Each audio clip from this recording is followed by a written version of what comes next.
하나님께서 귀한 메시지를 통해서 저희들에게 도전을 주시고 또 우리의 나아갈 방향성을 분명히 가르쳐 주신다 저는 믿습니다. 오후 시간에도 기대가 됩니다. 자, 오늘도 이제 대담을 하는데요. 이런 대담은 저희 참교주 정기 모임에서도 매번 합니다. 근데 제가 대담 속에서 목사님께서 답변하시는 모든 내용들이 그냥 목사님의 사견이 아니라 교회 역사와 성경을 기반으로 한 답이다라는 것을 많이 느끼게 돼요. 그뿐만이 아닙니다. 저 개인적으로도 목회적으로 여러 답답한 현실을 갖게 되면 목사님께 찾아가서서 여쭤보기도 합니다. 그래서 해법을 또 얻게 되는 유익을 얻게 되는데 오늘도 그런 유익들이 여러분들에게 있기를 간절히 바랍니다.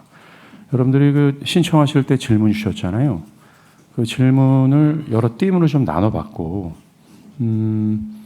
되도록이면 대부분의 그 질문들을 좀 그 띠만에 다 통합시켜서 만들어보고자 구성해보고자 노력을 했습니다. 내 질문이 채택이 안 됐다라고 하신 분들은 질문에 문제가 있을 수도 있죠. 근데 아쉽게도 내년이나 내후년에 다루거나 아니면 그 전에 다뤘던 내용에 대해서 여기 채택이 되지 않았다라고 이해하셨으면 참 좋겠습니다. 시작하겠습니다. 목사님, 찰스 브리지스가 참된 목회자라는 책에서 설교자 죄를 각성시키는 일에 앞장선 사람 아닙니까? 근데 죄를 각성시키는 데 있어서 자기가 이 죄와 심판을 경험적으로 깨달은 은혜가 있는 것이 뭐라 그럴까요? 가장 효력 있는 어떤 메시지를 전달할 수 있는 것이다라고 얘기를 했어요. 그런 경험적 은혜, 경험적 깨달음이요. 하나님의 영광도 마찬가지라고 생각을 합니다, 목사님. 목사님의 과거와 현재 설교를 쫙 듣다 보면 다른 어떤 설교보다 이 하나님의 영광에 관련된 말씀을 하실 때 저 개인뿐만 아니라 목사님 자신에게도 어떤 불붙어 있는 마음이 막 느끼거든요. 결코 그것이 사변적인 지식으로 전달되는 수준 같아 보이지는 않기에 묻습니다.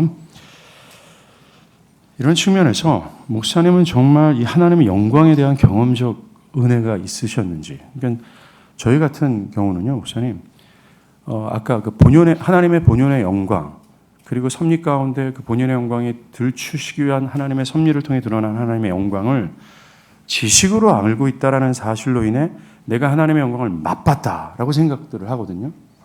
근데 이게 우리의 문제라고 생각을 하는 거예요. 그래서 우리 설교 강단 안에 그 하나님의 영광에 대한 이 불꽃, 막 모든 성도들을 살릴 수 있을 만큼의 불꽃이 타오르지 않는다라는 것이 그 어떤 그 근원이 거기 있지 않은가라는 생각을 해요. 그래서 목사님 혹시나 어떤 계기로 또 어떻게 또 언제 이 하나님의 영광에 대한 이 한없는 목마름에 사로잡히셨는지 그걸 말씀하시기 전에요. 하나님의 영광을 목사님 아시기 전의 모습 있지 않습니까? 그게 저희들한테 위로가 될 것 같습니다. 그걸 말씀해 주시고 그 다음에 하나님의 영광 어떤 계기가 있으셨는지 말씀해 주셨으면 좋겠어요.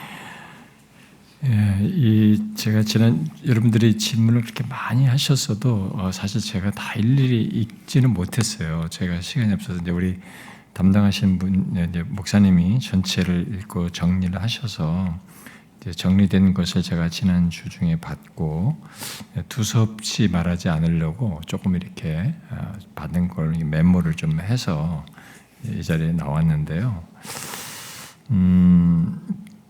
그런데 그런 그 질문들에 대한 대부분이 목회 영역의 어떤 실천적인 것들이 많이 있더라고요.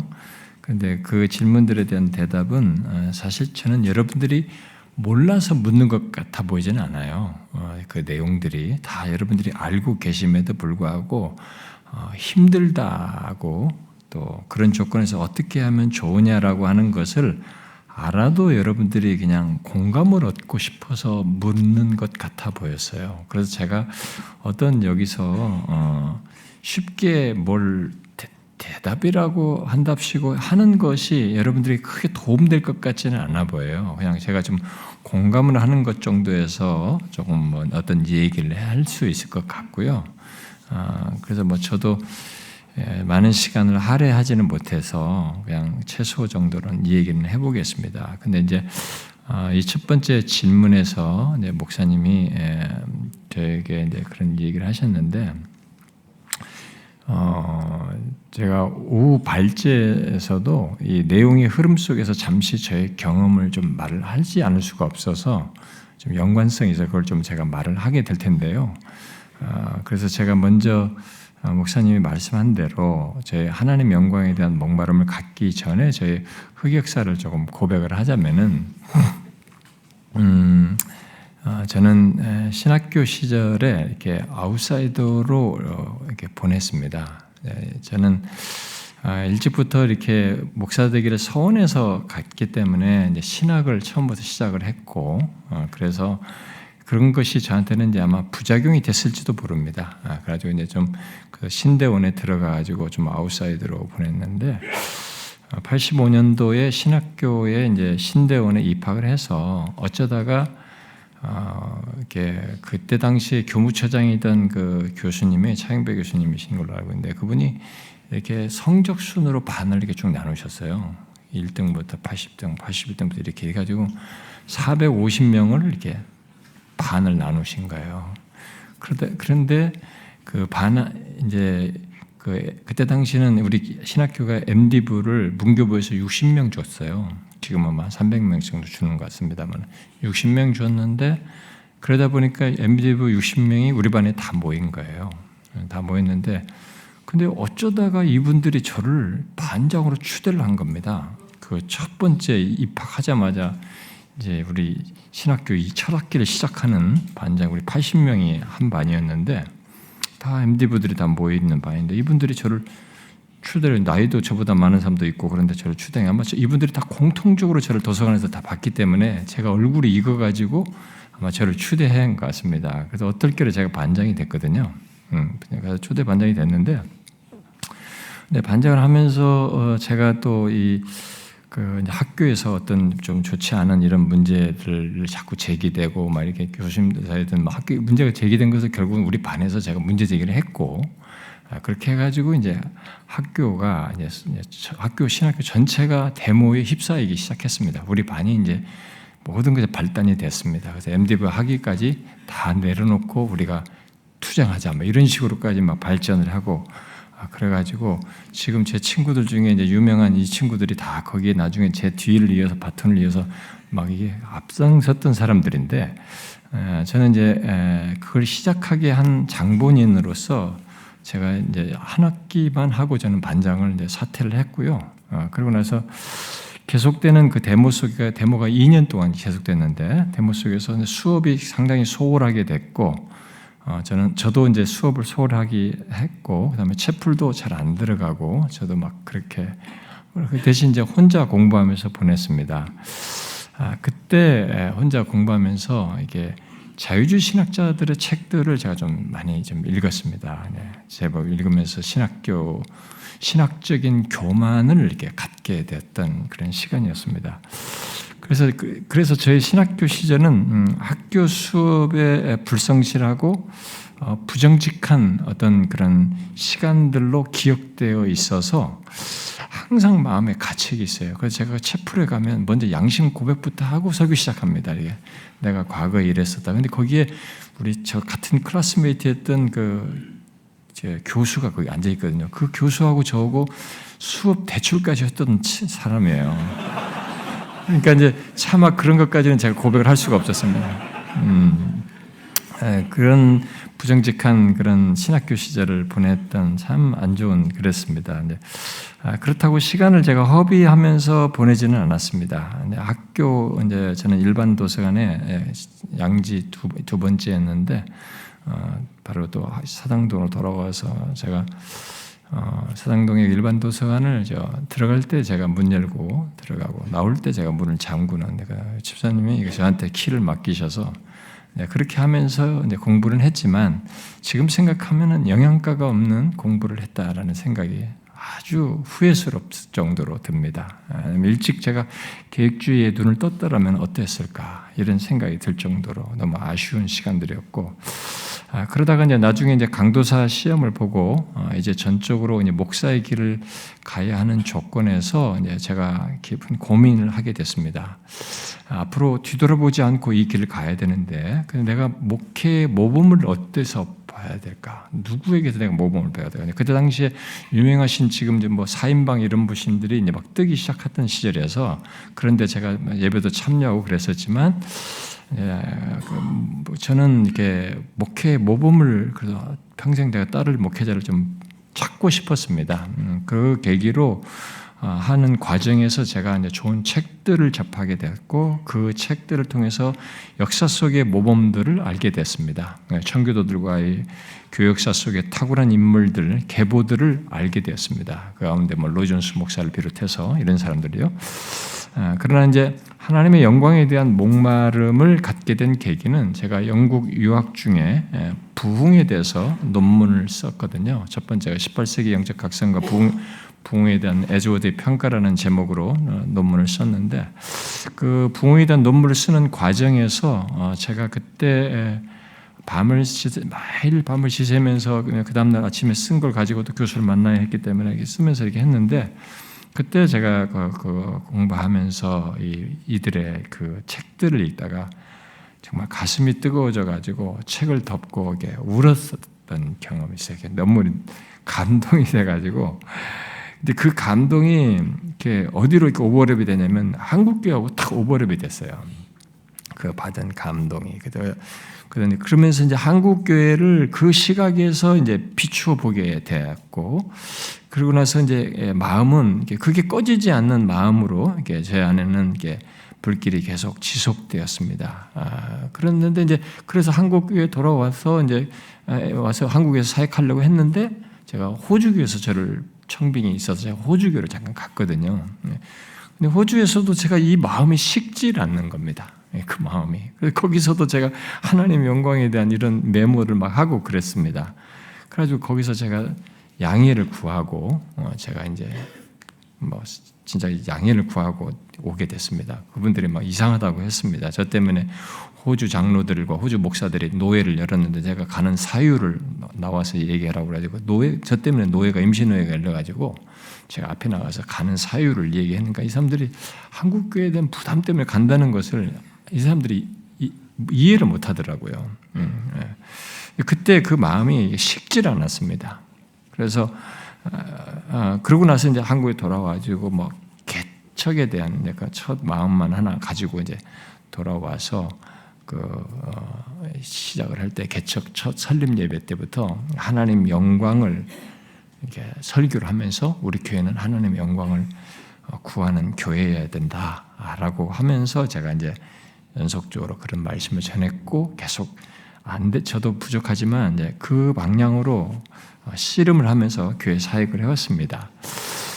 그것이 어떻게 이제 목회 사역에 드러났느냐라고 이제 묻는 것에 대해서 저는 이제 하여튼 뭐 전체를 다 교회 경험을 아직 안 해봤기 때문에 단독 목회하면서 교회 모든 분야를 경험하지는 않았지만, 하나하나 저에게 펼쳐지는 모든 것, 가장 예배에서부터 항상 하나님을 영화롭게 하나님을 의식하고 하나님의 면전에서 예배하려고 하는. 그래서 이 예배에서부터, 그리고 한 사람의 세례를 줄 때도 성찬할 때도, 그리고 직분을 하나 주는 것에서도, 교회 안에서 모든 성도들이 봉사할 때는 어떻게 해야 되고, 섬김하며 교제하는 이런 것까지 다 일일이 사람이 드러나지 않고 하나님께 감사함으로 하고 주께 영광을 돌리는 그런 교회가 되도록 이렇게 제가 계속 가르치고 이렇게 했습니다. 성도들이 일반 교회에서 잔뼈가 굵으신 분들은 좀 어려워하셨어요. 자기들이 봉사하는 것이 드러나지 않고 일체 그런 것도 말하지 않고 강대상에 아무런 무슨 꽃도 이런 것도 갖다 놓지 않게 하고 모든 것 없이 아주 심플하게만 하고 이렇게 하니까, 봉사도 자기가 은밀하게 섬기고 이렇게 하니까 성도들이 처음에는 좀 어려워하셨어요. 근데 그게 교회 점점점 분위기로 했고, 성도들도 하나님 의식하면서 신앙생활하는 그런 것들이 이제 우리 교회에 좀 정착이 됐습니다. 가지고 지금까지도 그 분위기는 대체적으로 이어지고 있습니다. 그런데 지금도 저는 좀 씨름을 하고 있습니다. 이 하나님의 영광에 대한 이런 이해를 가지고 목회를 할 때 제일 걸림돌은 사실 성도들이 아닙니다. 제 자신의 교만이 걸림돌이에요. 이게 참 교만이 내 어깨에 있다라는 말을 제가 자주 쓰는데 바로 이 금방 겸손하려고 하다가 돌아서면 다시 교만해지고 이렇게 드러내려고 하는 이런 게 있어서 그게 하나님의 영광이 가장 큰 현실적인 걸림돌이에요. 제 경험상에서. 네, 그것과는 지금도 현재적으로 씨름은 하고 있습니다. 네. 그 컨퍼런스 전에 그 목사님께 전화를 드렸거든요. 목사님 뭐 준비 잘 되세요? 그러니까 목사님이 굉장히 그 신음하는 목소리로 내가 너무 뭐라 그러셨죠? 그때 비슷한 말씀이신데 내가 너무 느슨해지고 내가 너무 높아진 것 같아. 근데 이러면 안 되는데 그러니까 준비가 잘 되시냐고요. 그래서 또 다시 또 아니야, 내가 너무 높아졌어. 내가 너무 높아졌어. 막 그렇게만 말씀하시고 전화를 끊으셨어요. 그러니까 제가 이 부분이 저에게 상당히 울림이 됩니다. 두 번째 질문하겠습니다, 목사님. 어거스틴처럼 세상의 쾌락이 일순간에 사라질 정도의 기쁨을 누릴 정도로 하나님의 영광에 압도되는 은혜를 경험하고 싶습니다. 그래서 모세처럼 하나님의 그 위대하시고 아름다운 영광을 본 사람처럼 강단에 전하고 싶습니다. 이 목마름을 어떻게 채울 수 있을까요? 그래서 제가 섬기는 설교 강단에 하나님의 영광이 임한 것처럼 그래서 회중들에게 하나님의 영광을 보여줄 수 있을까요? 제가 이 내용에서 하나님 앞에 오전에 서두시다시피 하나님 영광을 얘기하면 저와 여러분이 좀 더 매력적이고 더 공감대가 커질 수 있는 것 중에 하나는 이 하나님의 영광에 대한 이해 속에서 이게 체험적으로 알고 그걸 사역 속에서도 보는 그것에 대한 기대와 소원을 가지고 구하는 이런 것이거든요. 그런 것이 하나님의 영광에 대한 임재에 특별히 나타내는 그런 체험과 그런 것으로 크게 나타나는 게 부흥 뭐 이런 건데 사실 제가 거기까지를 가지를 못했어요. 그걸 못 건드리니까 너무 아쉬웠습니다. 시간상으로도 내용 전개상 이렇게밖에 갈 수밖에 없어서 거기는 이제 미뤄놓은 셈이거든요. 그래서 이런 구체적인 그런 이 질문자께서 하신 것처럼 그런 경험적인 이해 속에서 전하는 것을 뭐까지는 디테일하게 말은 하지 못하지만 최소한 지금 이 질문에 대한 내용은 제가 오후에서 어떤 하우를 얘기하면서도 좀 얘기를 하게 됩니다. 그렇기 때문에 그것은 여러분들이 좀 오후 시간에 이 내용을 좀 들으시면 좋겠고 거기에 그 뜻을 듣고 이제 한번 고민해 보시면 제가 이 질문에 대한 대답을 얻지 않을까 이런 생각이 들어요. 실제적인 그 목양의 문제를 좀 질문드리겠습니다. 교인들 중에 간혹 심각한 정신질환을 가진 분들이 계십니다. 이런 분들의 신앙 고백을 어떻게 받아들여야 할지, 이분들을 어떻게 신앙으로 인도하고 또 치료할지 막막합니다. 나아가서 우리의 솔직한 심정은 과연 이분들에게도 복음이 통할까? 과연 회심에 이룰 수 있으며 이분들이 복음의 능력으로 자유케 될 수 있을까를 여쭙습니다. 요즘 교회 안에는 정신적으로 어려움을 가진 사람들이 굉장히 많습니다. 많은데 사람의 상태에 따라서 사람들이 다르고 정신질환의 어떤 경중에 따라서도 다르겠지만 저는 이제 우리들이 너무 쉽게 또 빨리 정신과 약에 의존하는 것도 경계해야 하고 동시에 정신질환, 정신적인 어려움이 있는 것에 대해서 도움이 될 어떤 의학적인 치료나 이런 약을 아예 거부하고 그저 믿음으로 이기려고 하는 것도 저는 경계할 필요가 있다고 생각이 됩니다. 왜냐하면 정신적으로 통제불능인 사람도 있거든요. 교회 안에. 그런데 그런 사람들에 대해서 이렇게 막 그런 식으로만 적용해서 하기는 어려웠다고 봐요. 그래서 이 질문자가 말한 심각한 정신질환이 어느 정도인지는 제가 잘 모르겠지만 뇌 건강 상태가 심히 안 좋은 상태에는 약의 도움을 받아서라도 최소한 우리가 말하는 신앙적인 내용, 곧 하나님의 말씀은 듣는 상태는 되어야 한다고 생각이 됩니다. 좀 약을 통제가 안 되는 사람이면 약을 먹어서라도 그 정도 상태는 되게 해서 뭔가 이해가 진행된다는 것을 좀 전제해야 될 것 같고요. 물론 그런 조건에서 신앙 고백을 해도 이 사람에게 그런 약을 의존해서 한 사람이 신앙 고백을 해도 그것의 진정성을 파악하는 것은 쉽지 않습니다. 약의 도움으로 어떤 사람들은 진짜 금방 업돼 있거든요. 확 감정 기분이 확 달라지는 이런 경우가 많기 때문에 그런 거죠.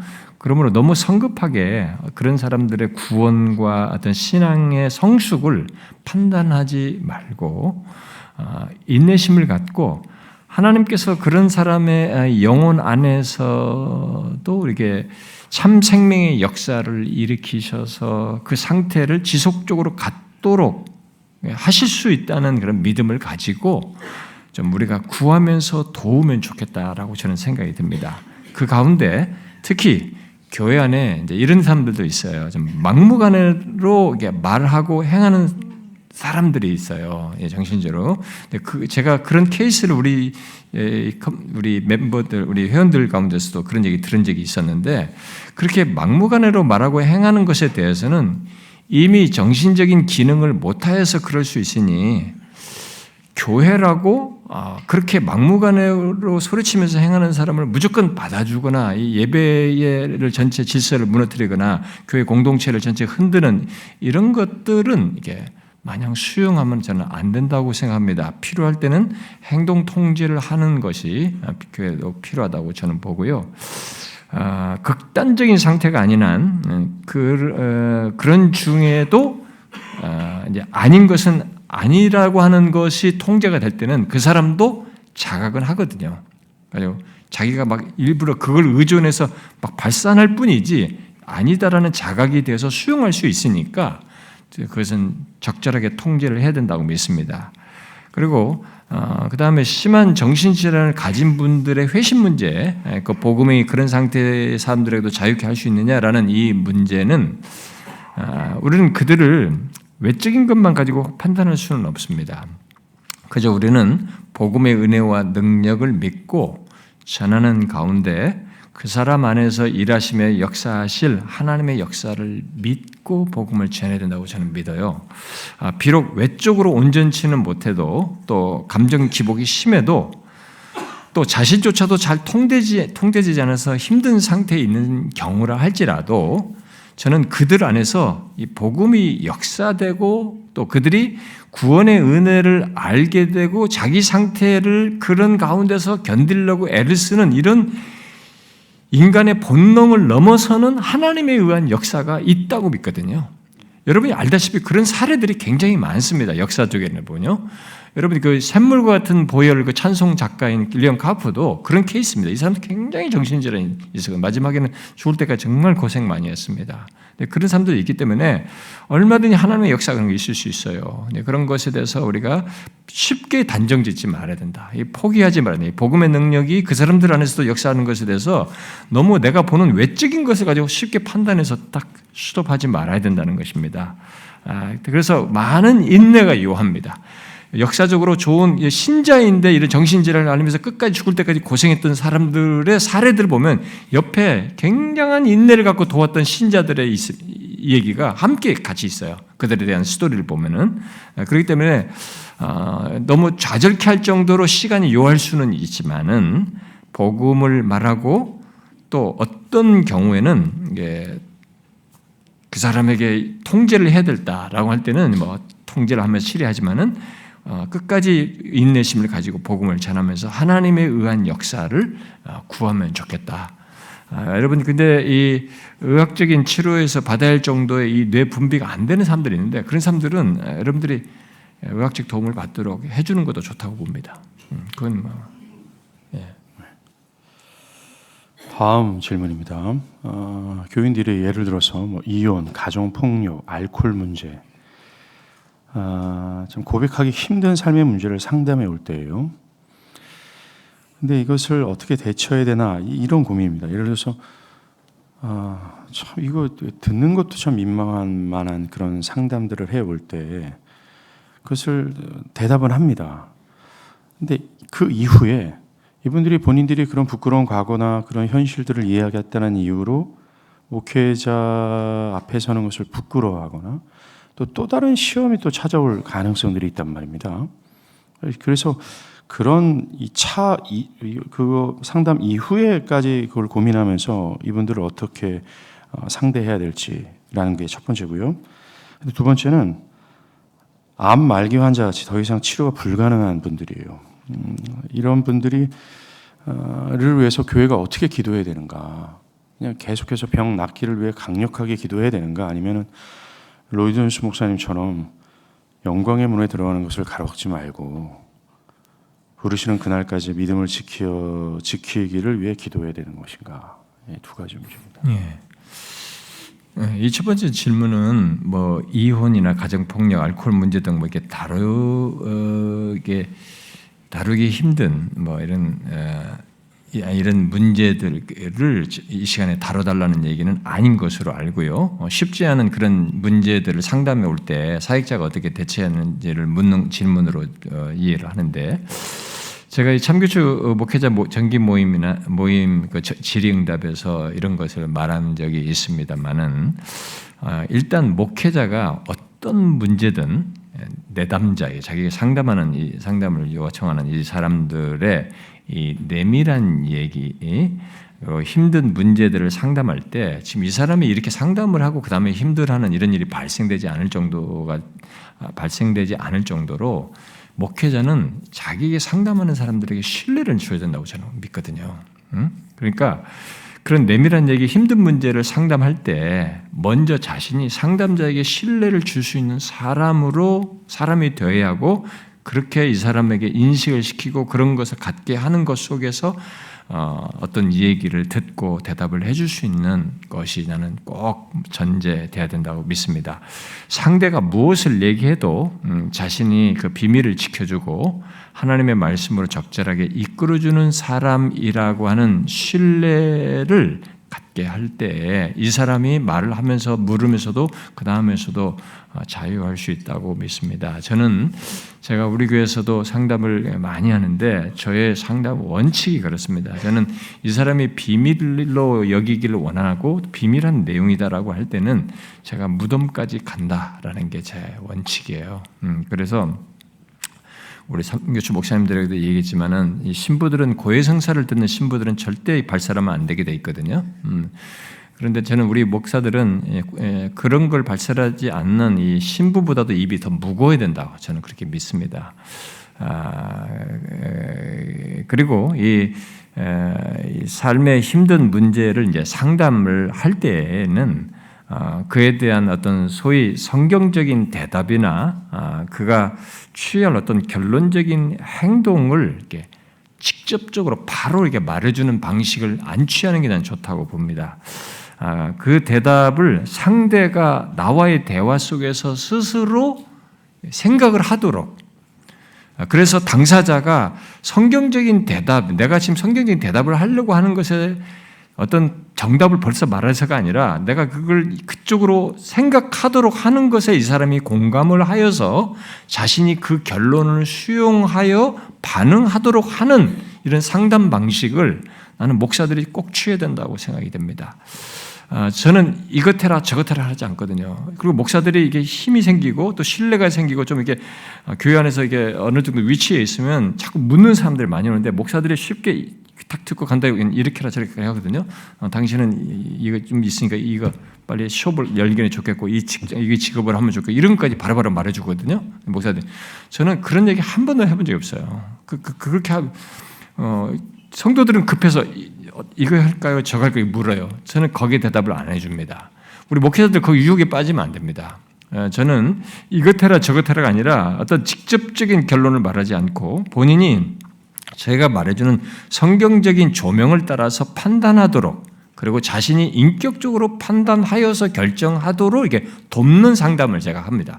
그게 다 성경이에요. 그 대신 성경의 원리와 이런 것들을 중간에 얘기하면서 다 이야기하거든요. 그때는 상대가 상담 문제를 이제 저한테 말할 때는 처음부터 제가 피상적으로 말하면 나도 피상적으로 대답이 안 되니까 솔직하게 있는 그대로 다 얘기하도록 이게 제가 권하거든요. 있는 그대로 솔직하게 말하게 해서 그에 따라서 나도 두루뭉실하지 않고 하나님의 말씀에 비추어서 이렇게 이럴 때는 이것은 어떻게 생각하느냐, 이게냐. 그래서 이 사람으로 거기에 대해서 자연스럽게 반응하도록 하는 이 얘기를 해서 결국 자신이 결론에 뭘 말하는지 알겠어요. 라는 얘기를 제가 하거든요, 결국. 그 결론은 제가 같습니다. 그리고 그 결론에 대해서 자기가 책임을 져야 되는 거죠.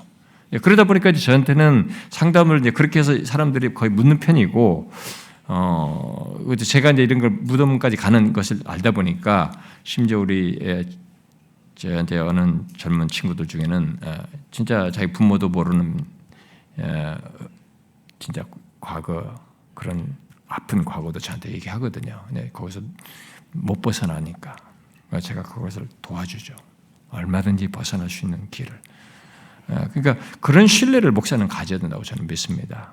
그리고 두 번째로 물으신 것 중에 더 이상 치료가 불가능하고 소용없는 상황에 직면한 것이 분명하다면 교회가 어떻게 기도해야 하느냐라는 이 질문은 정말 그런 상태라면은 하나님께서 그에게 생명을 주셨듯이 남은 삶도 고통의 죽음으로 가는 남은 그 삶도 주권적으로 간섭하셔서 이끌어 주신다는 것을 저는 알게 하고 그러면서 구해야 된다고 저는 믿습니다. 그러니까 그런 가운데서 당사자가 자신의 조건과 다가오는 죽음을 믿음으로 보면서 나아가게 해달라고 구하는 것이죠. 그리고 당사자에게도 그런 믿음을 갖고 죽음의 순간에도 심지어 그 순간에 이루는 고통까지도 하나님이 주신 이 생명이라는 선물에 수반되는 고통이라는 것을 알고 그 시간을 잘 믿음으로 지나도록 이렇게 알게 해주고 인도해 주는 게 저는 좋다고 봅니다. 잠시 후에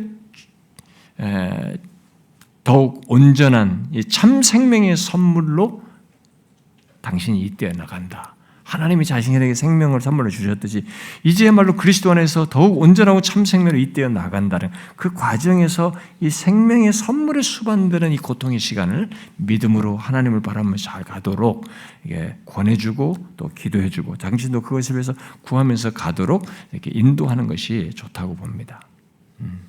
혹시 여기서 질문을 하면 그 당사자는 뭐 그렇게 이해했을지 모르지만 그 주변 가족들은 목회자가 그런 식으로 얘기를 하면 뭐야 이런 반응을 할 수도 있잖아요. 가족들에게도 이런 정도는 이해를 갖게 하면서 그러나 하나님의 주권적인 인도 속에서 이 사람이 여기서 하나님에 의해서 어떤 일이 있을 수도 있고 그 다음에 이런 결과를 가질 수도 있고 또 여기서 생명을 거두실 수 있다. 근데 그게 하나님을 믿는 것 안에서는 절대 나쁘지 않다라는 것을 그들에게 알게 하면서 일단은 당신이 더 이 사람의 생명이 연장되고 뭐 죽고의 문제를 가지고 모든 것을 어프로치하기보다는 이 생명의 이 이후에 이것에 대해서 하나님이 하실 것에 대한 신뢰 그리고 하나님의 주권에 대한 신뢰를 갖도록 그 사람에게 말해주는 게 더 낫지 않을까. 근데 목사들이 자꾸 그냥 공수표 날리거든요. 자기도 다 아는데 의사로부터 다 들었는데 하나님께서 다 살리실 거예요. 뭐 하시고 그러니까 입에 바른 소리를 한단 말이에요. 목사들이요. 근데 그게 나는 더 가해를 가한다라고 생각이 들거든요. 그냥 그렇게 하나님의 주권이라는 게 얼마나 이게 신뢰성이 있는 거냐. 가장 강력한 신뢰가 있는 건데 그것에 대해서 그 사람에게 말해주면서 그것에 의해서 우리가 인내하며 기도하고 또 그걸 받아들일 준비를 하자라고 말해주는 게 저는 목사로서 가장 바람직하지 않나라는 생각이 듭니다. 다음 질문입니다. 아무리 설교를 듣고 성경을 읽어도 예수님이 안 믿어진다고 찾아오는 교인들에게 어떻게 권면해야 될지요? 이것과 함께 설교자로서 교회 안에서 회심이 잘 안 일어나는 상황이 몇 년이고 지속될 때 낙심이 됩니다. 마치 진공 상태처럼 교회 안에 어떤 영적인 현상이 일어나지 않을 때 그만둬야 되나? 나의 부르심까지 흔들리게 되는 상황에 직면하게 돼요, 목사님. 어떻게 될까요? 이 첫 번째 질문, 아무리 설교를 듣고 성경을 읽어도 예수님이 안 믿어진다고 찾아오는 교인들을 어떻게 권면을 해야 되느냐라는 이런 질문을 하셨는데 이 첫 번째 질문을 갖고 묻거나 찾아온다는 것은 그 사람에게는 저는 소망이 있다고 봅니다. 아직은요. 그게요. 저 에피소드도 그랬습니다. 어떤 사람이 이렇게 교회를 나오다가 안 나오는데 왜 안 나오냐? 그러니까 자기가 예수님이 나를 위해서 죽으신 게 믿어지지 않는데 내가 왜 교회를 나가느냐?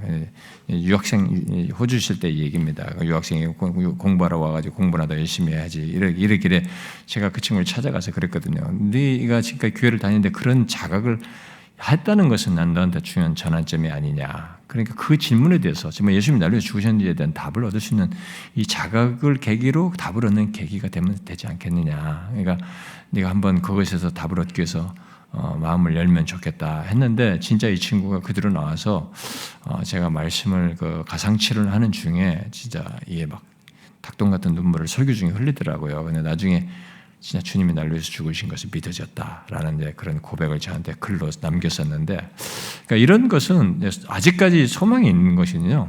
그래서 그 사람이 그 자각 때문에 예수님을 제대로 믿을 수 있는 어떤 출발점에 설 수도 있고, 진실로 주님의 은혜를 구하면서 믿고자 하는 마음으로 은혜의 방편에 참여한다면, 그가 자기가 물은 이게 그 질문에 대해서 이제 결국 듣게 되는 이 복음이 하나님이 값없이 주시는 선물에 이렇게 마음이 조금이라도 거기에 열리게 되면은 대답을 얻게 될 것이라고 믿습니다.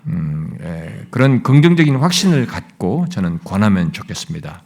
그래서 이 질문하신 분의 이런 사람에 대해서 좀 도움이 될 수 있는 어떤 그런 내용을 좀 짧은 글을 좀 읽고 싶으시면 에드워드 피셔의 계획신학의 정수에 저자는 에드워드 피셔예요. 근데 피셔 글을 갖다가 이렇게 읽기 편하게 토마스 보스턴이 이게 각주를 다루는데 그 내용 중간에 믿음이란 무엇인가라는 부록을 이 토마스 보스턴이 삽입을 했어요. 그 토마스 보스턴이 말하는 그 믿음이란 무엇인가를 좀 읽고 이런 사람에게 좀 잘 설명해주면 상당히 도움이 될 거라고 믿습니다.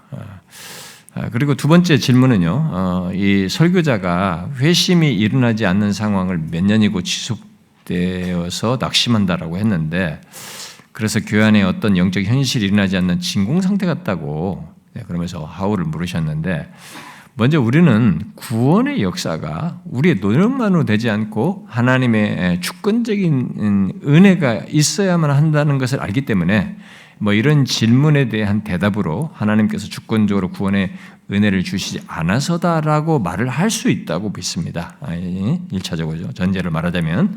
그러나 저는 지금 질문자가 말한 정도의 상황이면 죄송하지만 설교자 자신에게 문제가 좀 있다고 저는 생각을 합니다.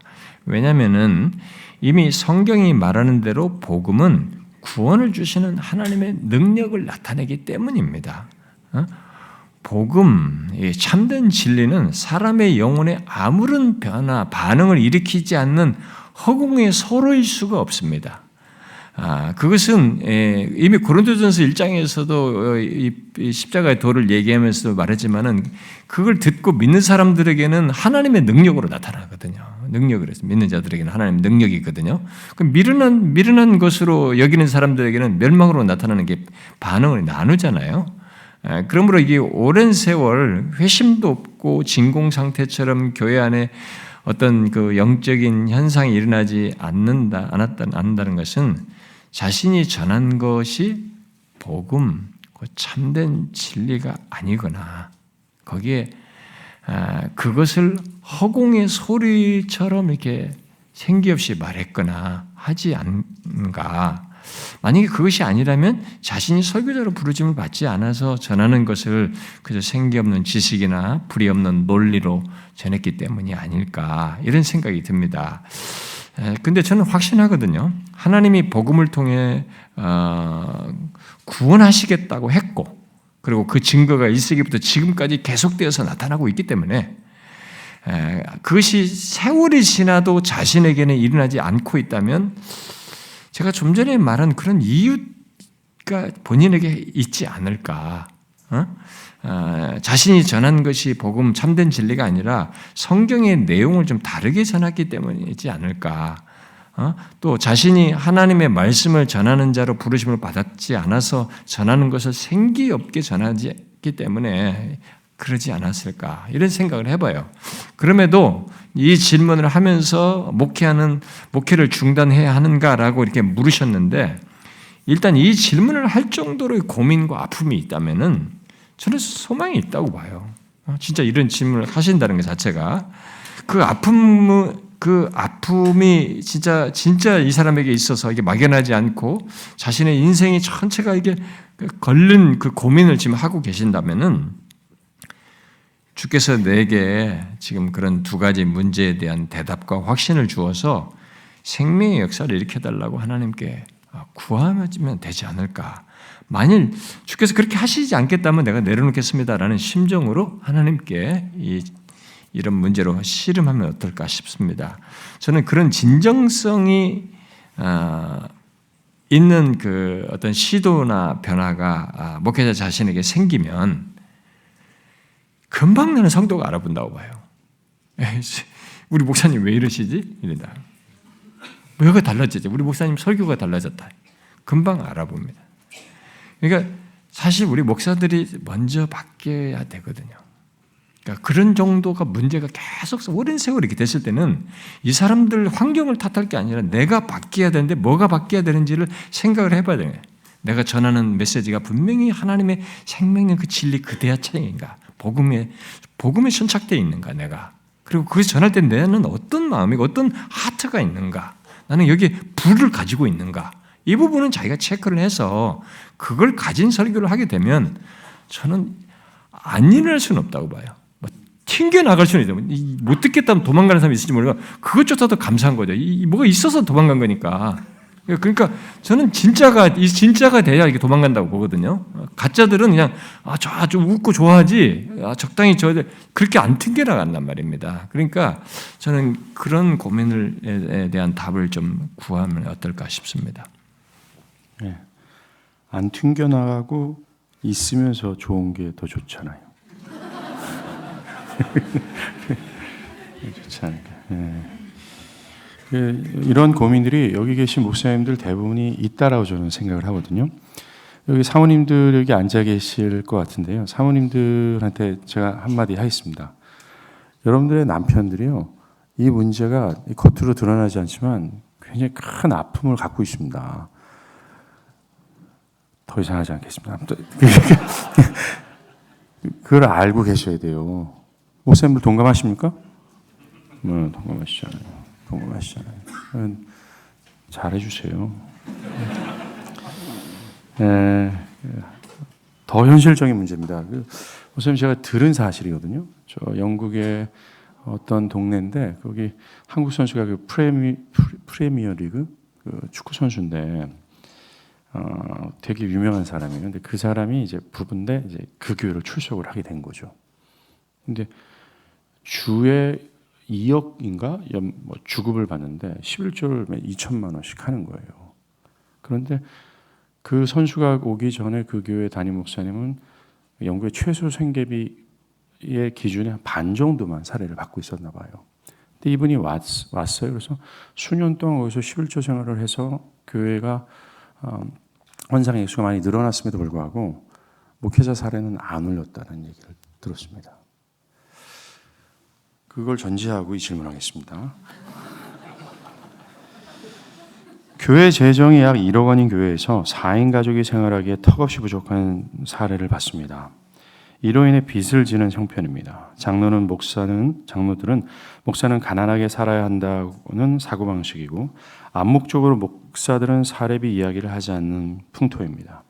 이 경우 빚을 지지 않도록 사례비 인상을 이야기해야 할지 아니면 입 다물고 인내를 해야 할지 아니면 조용히 교회를 이동하는 것이 맞는지 고민이 됩니다.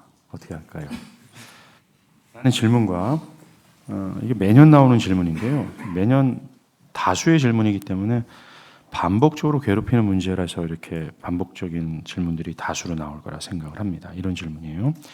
교인들이 교회와 목회자에 대한 불만을 갖고 문제를 일으키며 떠날 때 어떻게 해결해야 하며 그것과 같은 일들로 생기는 목회자의 공고함은 어떻게 극복할 수 있을까요?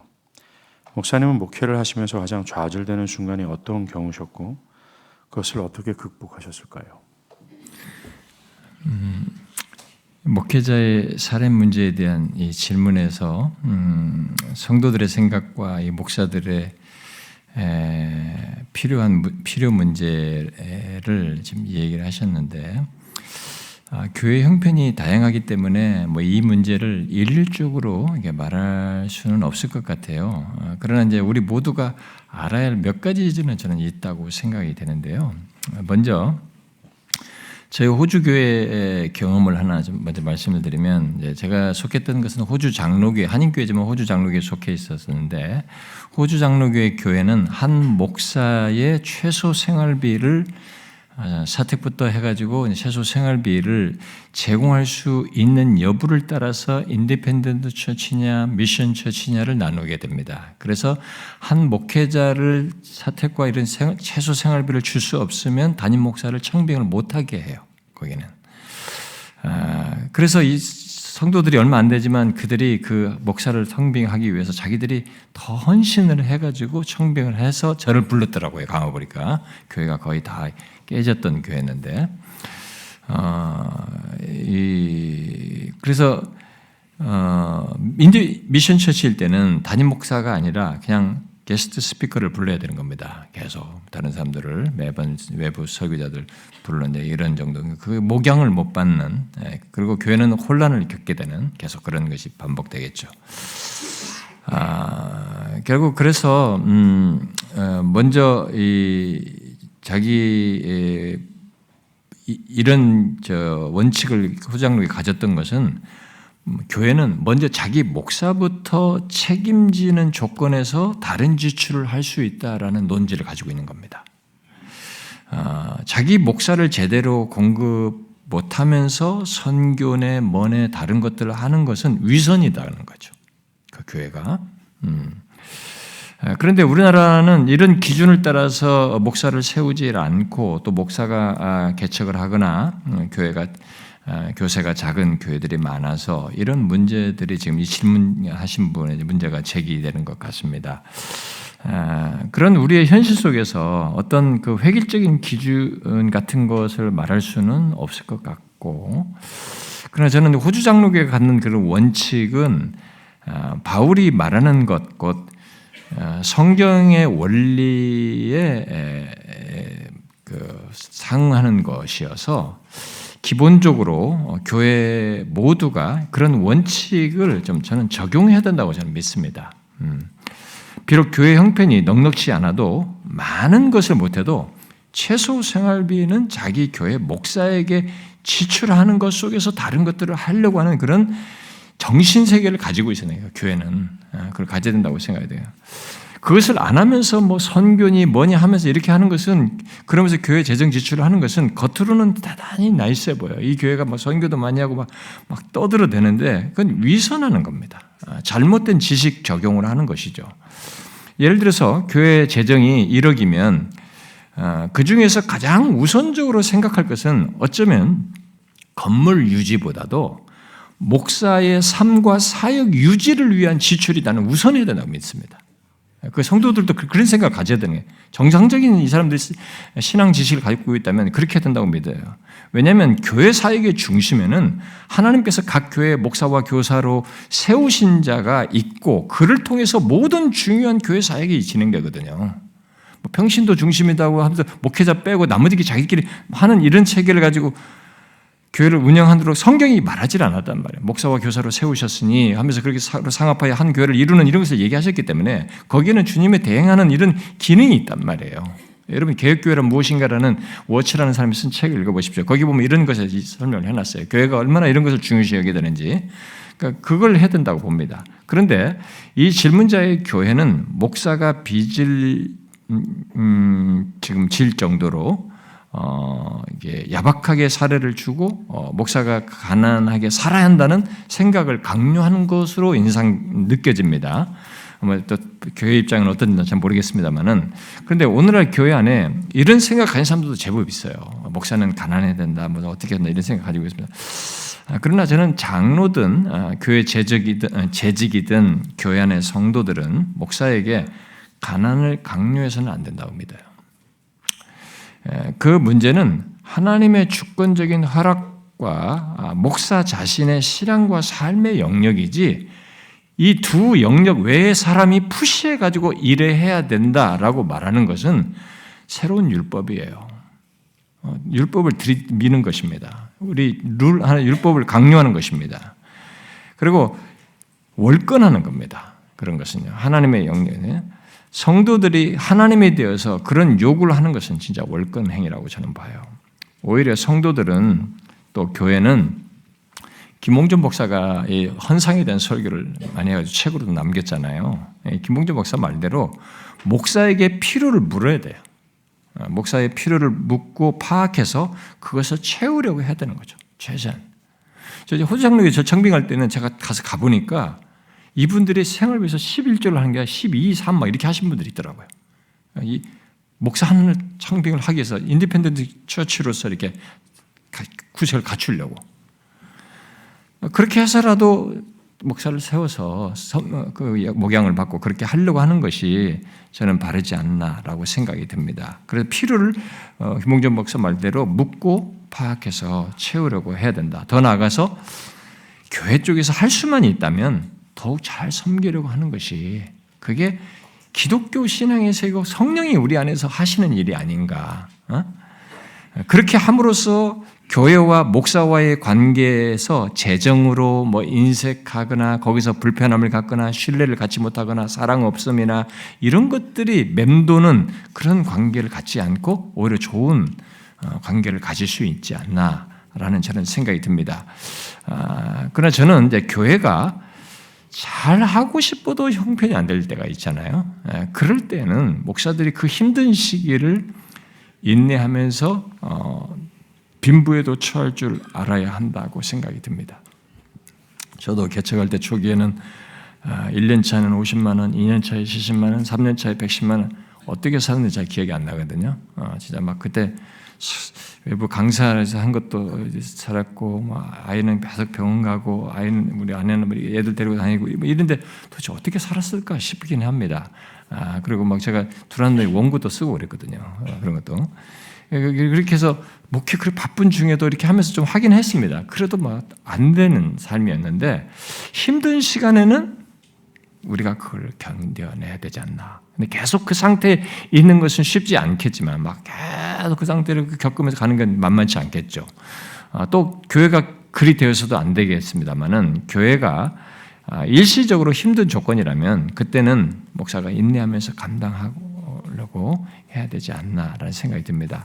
우리 교회도 어려울 때는 그리 했고요. 그래서 우리 사역자들에게도 우리가 교회가 능력이 안 됐을 때는 조금 덜 준 그런 시절이 있었습니다만은 그래서 우리 교회가 이런 것을 조금 개선하면서 계속 개선하면서 연차별로 조금씩 해왔습니다만은 이번에 우리 사역자들 사모들 제가 다 불러 모았어요. 이제 그런 사례 얘기가 조금 있어서 불러 모아가지고 당신들이 생각하는 파트는 파트대로, 준전이면 준전임대로, 전임은 전임대로 자기들이 생각하는 사례는 어느 정도가 적절하다고 생각하느냐, 그리고 자기 생활의 필요까지 감안해가지고 한번 써봐라. 사모님들과 사역자들 다 써라고 했어요. 쓰니까 다 냈는데 이제 다양했습니다. 그 중에서 거의 상위에 해당하는 정도 그런 것을 해서 택해가지고 제가 우리 당회를 열었어요. 장로님들하고 얘기해가지고 그걸 최대한 한 것으로 책정해서 금년에 공동회를 통과시키자 이렇게 지금 해서 어느 정도 정해놨어요. 근데 그게 그 대신 1,000명에서 2,000명 되는 교회 사례표를 다 좀 수집해와라. 우리 행정목사 시켜가지고 가져야 돼. 근데 1,000명, 2,000명 되는 교회 사례보다 조금 낮거나 조금 높거나 거기 버금가는 그걸 써냈더라고요. 결국 우리 사역자들이요. 근데 그걸 우리 장로님들랑 얘기해서 받아들였어요. 저는 그게 교회가 할 수가 있다면 그렇게 필요를 파악해서 할 수 있는 데까지 하는 것이 나는 정상적이라고 봅니다. 자, 그다음 두 번째요. 뭐야? 사례비 인상 요구를 할지, 응? 사례비 인상 요구를 할지, 아니면 교회를 조용히 떠날지. 그리고 세 번째 질문은 그 받아 적어내라 하실 때 무기명이었습니까? 무기명이었는데 어떤 사람은 자기 이름도 쓴 것 같더라고. 뭐 거의 다 무기명이었는데. 예. 목사님 아까 제가 목사님 그 설교 초반에 우리 교회 구멍가게였다라고 말씀하셨는데 제가 속으로 그럼 우리 교회는 뭐야? 우리 구멍가게네? 그럼 우리는 뭐예요? 아니 요즘 교회들이 하도 목사님들이 많이 모이는 그런 교회들 막 세팅돼 있잖아. 그런 교회들을 비하면은 사실 여러분들이 구멍가게 같은 불편한 자리에 온 것 같다는 생각이 들어요. 전혀 안 불편하니까요. 그러니까 인상욕을 할까요? 떠날까요? 저는 솔직하게 이 얘기하는 게 좋다고 봐요. 이 정도로 마음이 눌릴 정도이면 솔직하게 이 얘기를 해보는 게 좋다고 봅니다. 얘기하셔서. 근데 장로나 이런 분들이 이런 걸 강요하고 막 이렇게 해서 더 이상 이게 막 이렇다라고 하면은 글쎄요, 그건 여러분의 믿음의 영역에 맡기고 싶습니다. 네. 두 번째. 자, 두 번째 질문은요. 교인들이 교회와 목회자들에 대한 불평을 갖고 문제를 일으키며 떠날 때 어떻게 해야 하느냐라는 물었을 때 나는 이 목회자가 아픈 질문을 하고 있다고 저는 생각이 듭니다. 어떤 연유로든 불평을 갖게 되었는지는 잘 모르지만 목사가 교리적으로나 이 도덕적으로 문제가 없는데도 그렇다면은 그가 일으킨 문제를 진리와 사랑 안에서 잘 수습을 하고 나머지는 하나님께 맡기는 것밖에 없다고 저는 봐요. 만일 이 교회 안에 계속 이 사람이 남아 있고 권직을 할 만한 일이면 그렇게 해야겠지만 이 모든 것을 피하여서 떠났을 때에는 스스로 이 사람이 하나님의 손으로 들어갔기 때문에 하나님께 맡기고 감당을 해야 되지 않나 싶습니다. 그러나 저는 왜 불평이 생겼는지도 생각을 해야 된다고 생각합니다. 목회자는요, 왜 이런 불평을 하고 있을까? 그런 것도 생각하는 데 있어야 된다고 생각하고, 만일 목회자 자신이 내 자신의 어떤 문제 때문이라면은 그런 경험을 통해서 좀 성찰을 하고 고치려고도 해야 된다고 봅니다. 저도 지금까지 가정에서 어떤 사람들이 불평하면서 떠난 사람들을 통해서 내가 이런 부분이 있구나 라고 가지고 노력하고 고치고 저의 사랑 없음을 하나님 앞에 막 회개하고 막 이런 경험을 하면서 왔거든요. 근데 그게 저를 보게 해주는 하나의 좋은 도구가 되기도 했습니다. 그러니까 그런 일도 병행을 해야 된다고 생각이 됩니다. 그 다음에 이제 이런 일로 생기는 목회자의 곤고함을 얘기하셨는데 특히 그것을 어떻게 극복할 수 있느냐라고 물으셨어요. 정확한 정황 그리고 그 배경 속의 정확한 사실 등을 제가 알지 못하고 객관적인 이야기고 상대의 어떤 이야기는 듣지 못한 조건에서 대답을 해야 하기 때문에 좀 어렵습니다만은 일단 목회자의 잘못이 있든 없든 함께했던 지체가 교회와 목회자를 불평하면서 어떤 문제를 일으키고 떠났을 때 목사가 힘든 것은 정말 목사만 안다고 생각합니다. 저는 개인적으로 이건 목사만 안다고 생각해요. 성도들은 그 내면의 고통과 질문자가 말하는 그 곤고함을 거의 모를 거라고 생각이 됩니다. 그런데 그것을 어떻게 극복할 수 있느냐? 뻔한 대답 같지만 그 영혼을 불쌍히 여기면서 주님을 의지함으로 그분 안에서 위로를 얻는 것밖에 없습니다. 시간이 걸리겠지만 목회자는 영혼들을 위해서 섬기기 위해 세운 것이기도 하지만 거기에는 그 영혼과 나만 있지는 않아요. 내 목회의 영역에는 하나님도 같이 계시거든요. 그렇기 때문에 그것을 가볍게 여기지 마시고 하나님의 뜻과 인도를 구하면서 하는 것이 좋다고 봅니다. 저에게 목회하면서 가장 좌절되는 순간이 어떤 경우냐라고 그리고 어떻게 극복했냐고 물으셨는데 아마 이런 내용의 연속선상에서 묻는 질문 같아 보여요. 저는 일단은 성도들과 관련해서 묻는 것이 아니면은 제가 목회하면서 좌절하는 순간은 저 자신의 부족과 죄성을 볼 때입니다. 여러분은 어떠실지 모르지만 저는 솔직하게 제가 제일 목회하면서 좌절을 크게 하는 경우는 제 자신의 부족과 죄성을 볼 때예요. 전하는 말씀은 거룩하고 한없이 숭고한데 저는 그것과 너무 거리가 멀어 보이는 것이 말씀 준비하고 전하는 과정에서 좌절을 자주 겪게 합니다. 이것이 저에게는 실질적으로 큰 문제예요. 그러나 사람들과의 관계에서 묻는 것이라면 비슷합니다. 우리 교회 헌당 예배 이후에 제가 증문즉답 시간이 있어가지고 지난 목회에서 가장 힘들었던 때가 언제냐고 우리 질문자가 물었을 때 언뜻 제가 본능적으로 그냥 아팠던 것이 딱 기억에 남는 인상 깊은 기억이 있어가지고 오랫동안 함께 했던 사람이 배신하고 사실상 없는 사실을 퍼뜨려가지고 목사를 힘들게 해서 그렇게 떠났을 때 그때가 정말 제일 힘들었다라고 대답을 했어요. 그 자리에서. 그래놓고 집에 돌아가서 가만히 이제 또 설교를 준비를 하다가 뭐 이렇게 하다가 책상에서 가만히 생각하면 그 대답이 제가 아닌 것 알게 됐어요. 제가 더 아파하는, 실질적으로 더 아파하는 것이 있었다는 걸 제가 확인했습니다. 그게 뭐냐면은 그것이 분명히 저에게 힘든 것이었던 건 사실이에요. 은떡 떠오를 정도로. 제 경험에서 더 힘들었던 것은 오랫동안 함께 했던 그 지체, 사랑하는 지체가 비본질적인 이유로 또 성도들과의 관계 속에서 어떤 서로 사이의 또 충돌과 어려움으로 인해서 상하에서 떠났을 때 저는 오랫동안 잠이 안 오더라고요.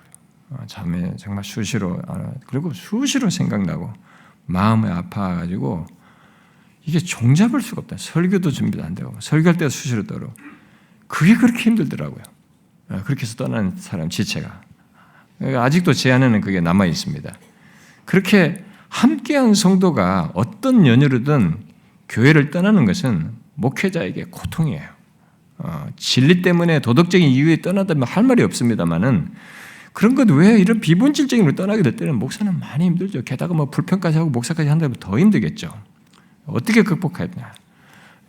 뭐 이런 경우는 시간 속에서 아까 말한 하나님을 바라면서 의지하면서 가는 길밖에 없어요. 근데 이 불평하면서 까는 사람 미운 짓을 하고 간 사람에 대해서 극복하는 게 참 쉽지가 않아요. 아까도 제가 볼 때 저를 이렇게 뭐 배신하고 이렇게 뭐가 막 없는 사실까지 얘기해서 했을 때 그 사람을 그 어떻게 극복하겠습니까? 근데 제가 그 상태로 계속 있는 건 내가 죄를 범하는 것 같고 내가 목회도 방해가 되고 말씀 준비에도 양심이 자꾸 거리껴서 빨리 제가 이 거리낌에서 벗어나고 싶어서 하나님 앞에 구했어요.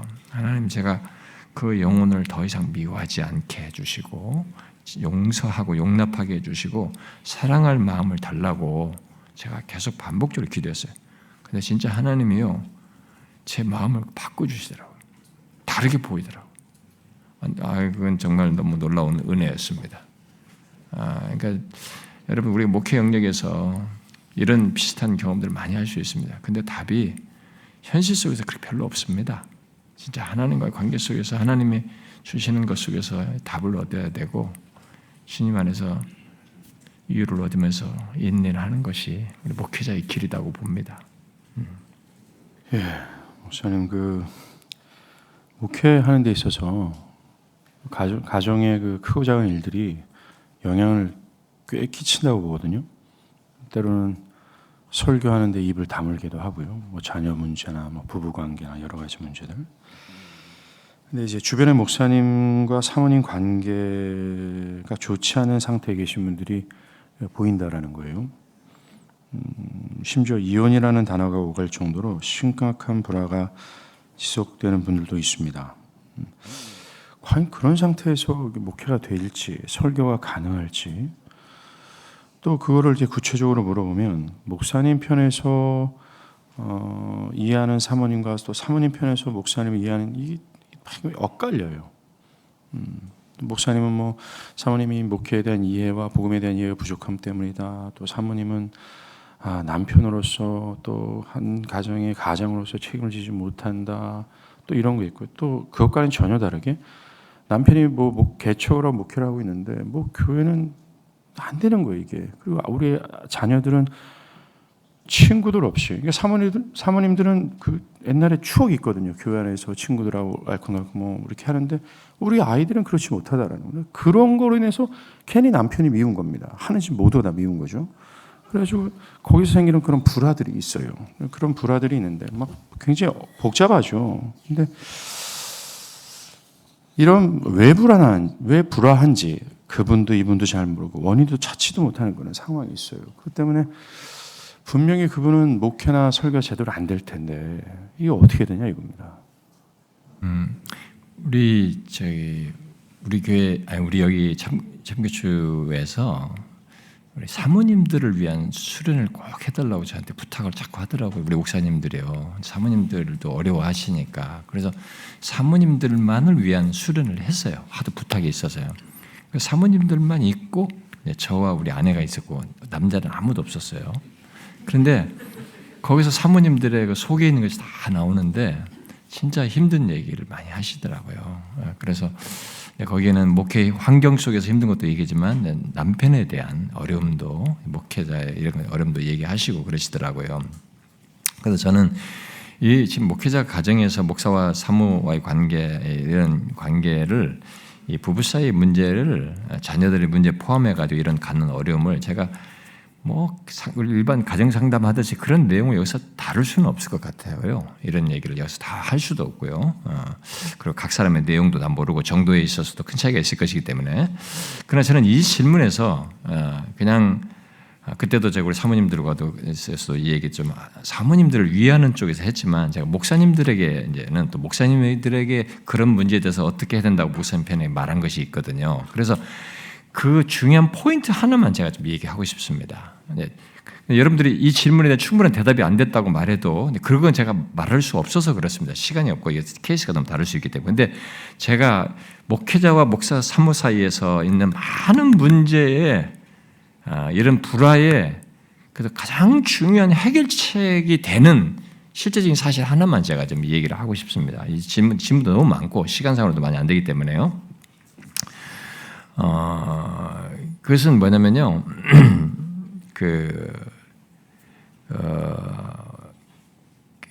사모님은 일단 분만스러운 남편을 통해서 이게 전해지는 말씀이 이게 은혜를 받지 못함으로써 영적으로 더욱 안 좋은 상태에 있고 그로 인해서 자신이 가진 게 불만은 해소되지 않은 채 가지고 살 거라고 봐요.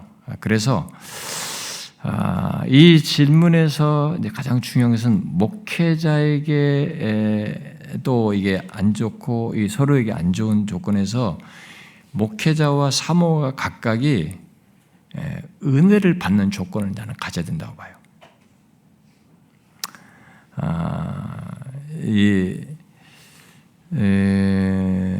그러니까 먼저 목사부터 제가 좀 얘기를 하고 싶습니다. 목사는 사모님이 인정할 정도로 목사다움을 먼저 가져야 된다고 봐요. 그러니까 이제 좋은 남편, 좋은 아빠 이런 것은 제가 여기 다루지 않겠습니다. 여기까지 그런 건 않고 우선 가장 중요한 것부터 제가 얘기를 한 포인트 말한다고 했으니까요. 그러니까 그 불화를 잠재울 수 있는 최고의 해법이에요. 뭐냐면 그래서 목사는 사모님이 인정할 정도의 이 목사다움을 먼저 가져야 된다. 성실한 말씀 준비. 그러니까 자기 아내와 함께 사는 시간, 일주일이라는 삶의 모든 시간을 아내가 보고 같이 살아가는데 그 삶 속에서 성실하게 말씀을 준비하고 하나님 앞에서 먼저 진실한 신앙과 삶을 가지려고 씨름을 하고 그것을 아내와 자녀들에게도 드러내는 말과 행위를 하려고 하는 그런 신앙적인 모습을 갖는 거죠. 그리고 설사 많은 시간을 함께 아내와 하지 못하더라도 그런 모습을 하면 정상적인 사모일 때는 그런 자기 남편이 존중스럽거든요. 일반적으로는. 그리고 이해하게 되고 불만이 덜해질 거라고 저는 생각이 됩니다. 이런 것이요. 사실 제가 많은 사례들 경험을 통해서도 그걸 보게 되는데, 그 다음에 사모님들은 자기 남편이 이제 목사인 것을 알고 그와 결혼을 했고 그 길을 함께 가고자 한 것이 이제 분명하다면은 먼저 자신이 그 한 신자로서 또 한 남편의 아내로서 교회 안에서의 어떤 삶으로서든 하나님의 말씀을 따라 살고 행하기 위해서 자기 남편을 통해서 전해지는 말씀에 은혜 받는 것부터 중시해야 된다고 생각합니다. 하나님을 예배할 때엔 자신이 잘 아는 흠 많은 남편, 이런저런 단점을 가진 남편으로 생각하지 말고 정작 자신이 들어야 하는 하나님의 말씀을 못 듣는 자가 되지 않도록, 일단은 예수님 그랬잖아요. 바리새인의 행실을 본받지 말고 그들이 하는 말은, 왜냐하면 율법을 가지고 말을 하고 있었기 때문에, 자기가 아무리 남편이 어떤 흠이 있다 할지라도 이 사람을 하나님께서 예배 속에 세웠을 때는 이 사람을 통해서 하나님이 하시는 말씀을 자기는 듣고 그 말씀을 통해서 은혜를 받아야 된다고 생각이 돼요. 사무엘 이전에 자기가 신자로서 말이죠, 이런 시련들을 대면하고 이기며 이런 모든 걸 극복할 수 있으려면 은혜의 방편 속에서 은혜를 힘입어야 되거든요. 은혜를 힘입지 않으면 신자는 삶을 지탱할 능력이 안 생깁니다. 어떤 자리도 제대로 진실하게 지탱할 수가 없거든요. 그래서 하나님의 말씀을 순전하게 듣고 먼저 자신에게 적용해서 은혜 받는 것 속에서 아내로서 어떠해야 하는지를 생각하면서 이렇게 행하면 좋겠다고 생각이 됩니다.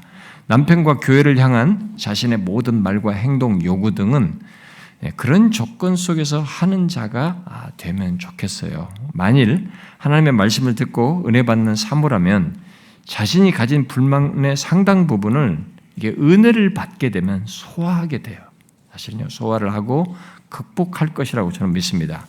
그것을 남편과 이 나눔 속에서도 지혜롭게 해결을 하고자 하면 좋겠다고 저는 생각이 됩니다.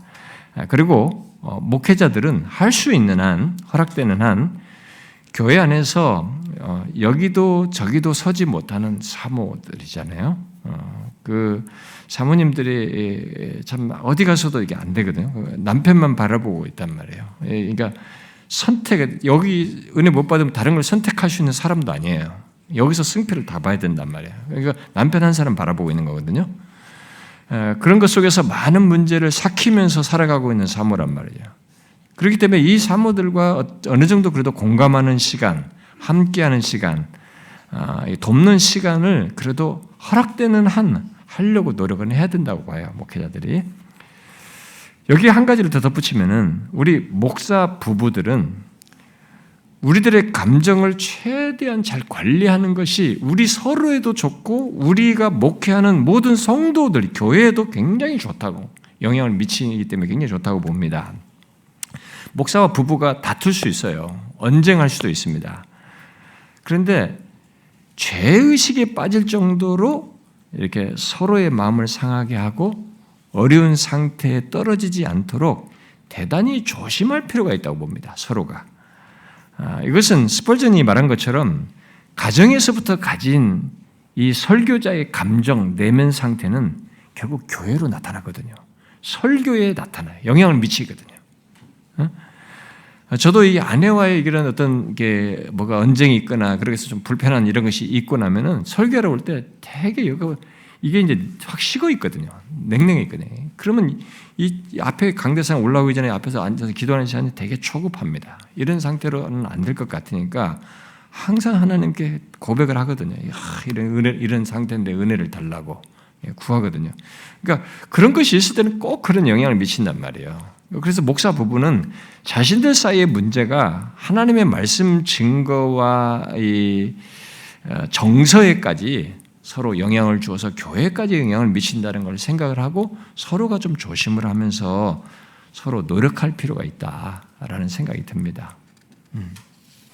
예, 시간 관계상 목사님 그 설교 질문 있잖아요. 그 넘어가고요. 교회 개척 그 부분으로 좀 뛰겠습니다. 교회 개척에서 두 번째 2번이에요, 목사님. 설교할 시간이 없어요. 그래가지고 2번 하겠습니다. 네, 설교를 여러분들이 많이 부르셨거든요.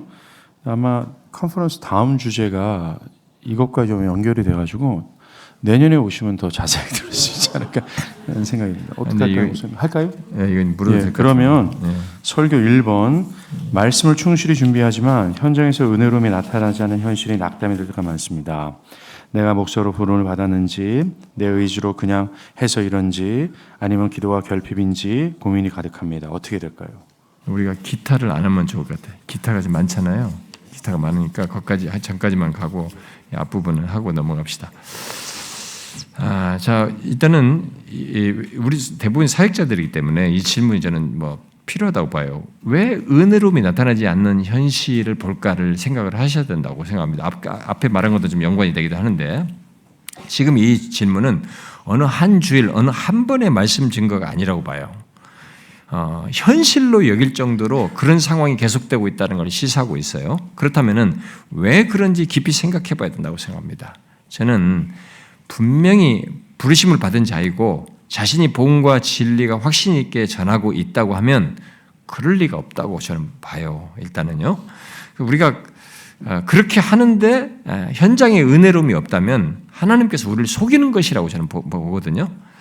그러나 하나님은 처음부터 자신의 부른 자들을 통해서 자신의 말씀을 참되게 전할 때 거기서 그것으로 끝내질 않았어요. 그렇게 전하는 것에서 끝내질 않았기 때문에 항상 자신이 역사하셨고 사람들에게 생명의 역사를 일으켰고 어떤 식으로는 역사를 하셨고 그래서 옛 선배들이 말씀과 성령을 분리하지 않아요. 여러분 칼빈이나 이런 종교자들 보면은 그들의 신학 연구에 보면 말씀과 성령을 분리하지 않아요. 항상 함께 있는 겁니다. 그렇기 때문에 성령으로 증거를 했던 것이에요. 이 말씀을 말할 때는 이 말씀에는 항상 성령이 수반되게 돼 있거든요. 그것을 전하기 이전에 당사자부터 확인해 봐야 돼요. 내가 말씀을 준비할 때 이걸 성경만 생각했느냐, 여기에서 성령의 감동을 내가 가지고 있었느냐, 경험을 하고 있느냐, 그것이 내게 있었느냐라는 걸 체크를 해볼 필요가 있어요. 성경이 왜 말씀을 은혜의 방편이라고 말해요? 말씀을 통해서 분명히 성령께서 역사하시는 가운데 은혜가 있게 하는 방편이란 말이에요. 그것을 자기가 체크를 해야 된다고 봅니다. 분명 나름 충실히 준비했다고 하는 말씀이 그 내용에 지금 문제가 있을 수 있어요. 지금 이분 나름 했다고 하시는데 그것을 전달하는 자신과 전달하는 말씀 사이에도 어떤 일치와 확신이 이 사람에게 없기 때문에 우리 사역자들이 여기 와서 설교 클리닉을 할 때 계속 지적받고 힘든 게 뭐냐면 전하는 말씀과 자기와 자기 사이에 갭이 있는 거예요. 그러니까 너무 이게 눌르르르 읊는 겁니다. 성경의 지식을 설교 내용을 작성해가지고 막 읊어요. 자기가 분리되어 있어요. 이 하트가 안 나타나 있어요. 이러면 은혜로움이 안 나타납니다. 성도들이 성경을 한두 번 읽은 사람들이니까 여기 오래된 사람 많잖아요. 설교 수도 없이 된 사람 많아요. 베테랑들도 많이 앉아있거든요. 심지어 리더로서 사람들 성경 가르치는 사람도 많단 말이에요. 그 사람들이 그걸 모르겠어요. 우리 영적인 존재들인데 모를까요? 같은 성령 안에 있으면서 그걸 아는 것입니다. 최소한 이 말씀을 전하는 나 사이에는 갭이 없어야 됩니다. 이 갭이 무엇으로 없어집니까? 성령이에요. 말씀과 성령이 분리되지 않는 겁니다. 나에게 그게 있어야 되는, 이 성령에 의한 하트가 나한테 있어야 되는 거죠. 그래서 내가 설교를 준비를 했을 때 준비된 것만 가지고 다 할 게 아니에요. 여기에 성령이 준비할 때부터 그런 감동과 역사가 있는지를 체크를 하셔야 돼. 그래서 정녕 자기가 이런 문제라면은 이렇게 안 되는 문제면 그 원고를 가지고 하나님 앞에 가지고 와서 내가 이거 그런 마음 하트를 달라고 그런 심정으로 저는 전하게 해달라고 구하신다고 있어요. 그래서 이런 부분에 명확한 답을 가져야 된다고 생각합니다. 그 다음요. 설교 준비가 즐겁지 않고 부담으로 다가오고 그래서 집중하지 못할 때가 많습니다. 목사님도 이런 시간을 지나온 적이 있으신가요? 목사님을 지금까지 설교자로서 지탱하도록 했던 평생의 설교 사역을 감당할 원동력은 무엇이었을까요? 설교에 대한 부담감을 갖지 않은 설교자가 있다면 그 사람은 싹군 목자일 거라고 저는 생각합니다. 설교 부담이 없을 수가 없죠. 이건 엄청난 부담이죠.